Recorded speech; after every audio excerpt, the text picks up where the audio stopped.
The brands that are at risk are the brands that people trust. One of the things that happens is when someone feels like they trusted a brand and then they received a call from that brand and something bad happened following that, is it damages the relationship, right? Like there's now a sense of, okay, I don't want to answer any more calls from this company because I don't know if it's them calling.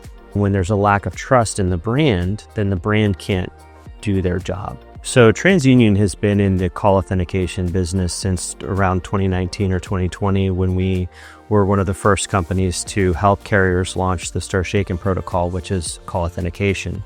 So Spoofed Call Protection is basically a policy that we apply on top of call authentication. What that does is it gives us the ability to know for every good call that's made that there's a matching good call event being terminated by the mobile operator.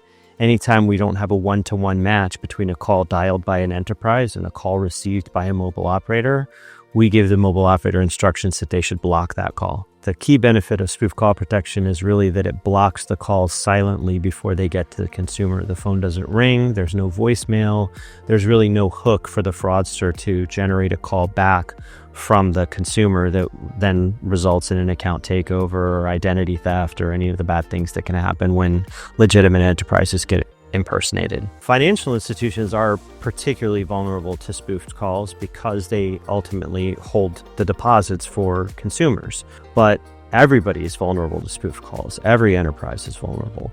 Healthcare institutions, insurance companies, government, utilities.